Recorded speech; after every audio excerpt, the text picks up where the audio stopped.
Hello, welcome back my channel.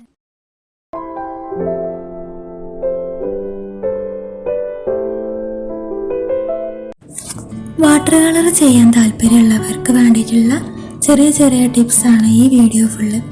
ഇതിൽ water കളറിൻ്റെ basic കാര്യങ്ങൾ കുറച്ചൊക്കെ ഉണ്ട്, പക്ഷെ എന്നാലും കൂടുതലും യൂസ് ആവുമെന്ന് വിചാരിക്കണം. അപ്പം വാട്ടർ കളറിൽ നമ്മൾ രണ്ട് തരത്തിലുള്ള കളേഴ്സ് ഉണ്ട്. നമ്മൾ വാങ്ങിക്കുമ്പോൾ ശ്രദ്ധിക്കേണ്ടത് സ്റ്റുഡൻസ് ക്വാളിറ്റി കളേഴ്സ് ഉണ്ട്. സ്റ്റുഡൻസ് ക്വാളിറ്റി കളേഴ്സ് നമ്മൾ ആർട്ടിസ്റ്റ് യൂസ് ചെയ്യാറില്ല. കാരണം എന്താണെന്ന് വെച്ചാൽ അത് ഈ കുട്ടികൾക്ക് വരച്ച് പഠിക്കാനൊക്കെ വേണ്ടിയിട്ട്, കുഞ്ഞു കുട്ടികൾക്ക് പഠിക്കാൻ വേണ്ടിയിട്ടൊക്കെ യൂസ് ആക്കുന്നതാണ്. അപ്പം അതിന് ക്വാളിറ്റി കുറയും. അപ്പം നമ്മൾ കുറച്ച് ക്യാഷ് ആയാലും ആർട്ടിസ്റ്റ് ക്വാളിറ്റി കളേഴ്സാണ് യൂസ് ചെയ്യാൻ നല്ലത്. ആർട്ടിസ്റ്റ് ക്വാളിറ്റി കളേഴ്സ് നമുക്ക് നല്ല ഫിനിഷിങ് കിട്ടും, അപ്പം യൂസ് ചെയ്യാനും നല്ല സുഖമാണ്. അപ്പോൾ അതിൽ ബ്രഷ് കാര്യങ്ങൾ ഒക്കെ ഉണ്ടാവും, അപ്പം നമുക്ക് നല്ല യൂസ്ഫുള്ളാണ്. അപ്പോൾ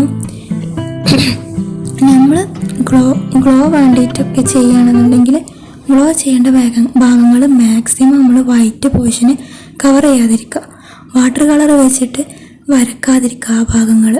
അപ്പം നമ്മളുടെ പേപ്പറിൻ്റെ ഗ്ലോ കൊണ്ട് മാത്രം നമുക്ക് നല്ലൊരു ഗ്ലോ ഫിനിഷിങ് കിട്ടും. പിന്നെ അതേപോലെ തന്നെ വാട്ടർ കളർ ബേസ് കൊടുക്കുമ്പോൾ വാട്ടർ നല്ല യൂസ് ചെയ്തിട്ട് നമ്മൾ കുറേ കട്ടി കുറച്ച് കൊടുക്കുക.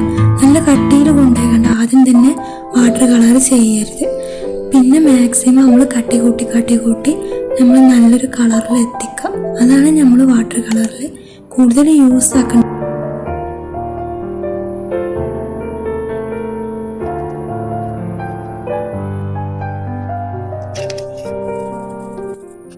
പിന്നെ ഡാർക്ക്നെസ് നല്ലോണം കൂട്ടി കൊണ്ടുവരാതിരിക്കുക. നല്ല ഡാർക്ക്, ഒരു കുത്തന ഡാർക്കൊന്നും വേണ്ട. കാരണം വാട്ടർ കളറിന് എപ്പോഴും ഒരു ലൈറ്റ് കളേഴ്സാണ് നല്ലത്. ഇത്രയും കാര്യങ്ങൾ ശ്രദ്ധിക്കുമ്പോൾ തന്നെ നമ്മൾ വാട്ടർ കളർ നല്ല ക്വാളിറ്റിയുള്ള വാട്ടർ കളറിങ് ആയിട്ട് വരാൻ ചാൻസ് ഉണ്ട്. അപ്പം വീഡിയോ ഇഷ്ടപ്പെട്ടുകയാണെങ്കിൽ ലൈക്ക് ചെയ്യുക, ഷെയർ ചെയ്യുക, സബ്സ്ക്രൈബ് ചെയ്യുക. അപ്പോൾ എന്തെങ്കിലും ഡൗട്ട് ഉണ്ടെന്നുണ്ടെങ്കിൽ കമൻറ്റ് ചെയ്യുക. അപ്പോൾ ഓക്കെ, ബൈ.